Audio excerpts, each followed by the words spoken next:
you have finished your outer coating of your bird. Some chose tissue paper, some chose magazine paper, some chose music sheet paper, but you're all finished with those. And now we're going to talk about the legs and the feet. Most bird feet have a talon in the back and 3 claws in the front. So I'm going to show you a quick and easy way to create your Model Magic clay feet. The clay that we have today, we've got red, we've got yellow, and we've got blue, the primary colors. And we also have white. If you want to mix colors to make secondaries, you can mix red and yellow to make orange, you can mix blue and yellow to make green, or you can mix red and blue to make purple. I'm going to show you real easily. I just took 2 pieces of clay, white and red. Does anyone know what colors that's going to make? And by mixing them up and just moving them in your fingers, you're going to be able to tell pretty quickly what color it makes. When you want to mix a color, you don't want to smash it on the table or roll it. You just want to mix it in your fingers. And as you can see, by mixing your clay over and over and just kind of smushing it in your hands, it feels pretty great. You're going to be able to make a tint. I've made pink. You can make light blue. You can make lavender. If you mix white with purple, you can make any color a tint. So I'm going to show you how to make those bird feet with this clay right here. You want to start with 2 pieces that are about equal in size so that your feet are equal size. You're going to start by rolling a ball. And you're going to notice I'm setting it on this little sheet of paper here.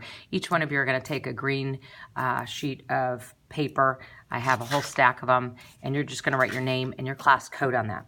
The next thing you're going to do is with those round spheres, you're also going to flatten those down just a little bit because we are still talking about forms. These are not flat shapes, they're fat forms. So we're going to be working with a form.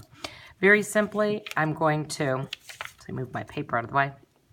I'm going to turn it into a triangular shape because, as you can see, that's the shape of the bird foot. So I'm going to start with the back there. Now, you're going to just pinch those back talon, if you'd like, and kind of think about where your legs are going to go. If you have your bird and you want to actually put your, use your bird foot to make the hole and make sure that they are going to fit your bird, you can. But if your bird is drying and you don't have your bird to make the holes, you can always just take 2 sticks because they're the same size as your legs, and you can just kind of place them in there where you think the holes for the legs should be. Now, the holes for the legs, you don't want to leave the sticks in there because the clay is still soft and they'll start to bend over, and we don't want to stretch the holes out because that is what's going to hold our bird up. Your bird foot will just slip right in there, and it will actually hold this bird up once our feet are dry. But we just want to make that hole and make sure it's nice and deep. If your foot is too flat, it will not hold your bird up. Making 2 little cuts with a pair of scissors, real simple. And then just pinching those toes, very simple. I'll show you again. So you've got your talon at the back. You're going to take your scissors.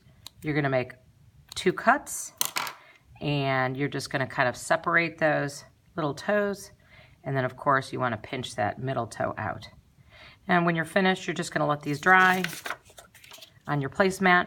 Of course, it should have your name and class code, and you'll just carry these over to the shelving unit next to the kiln.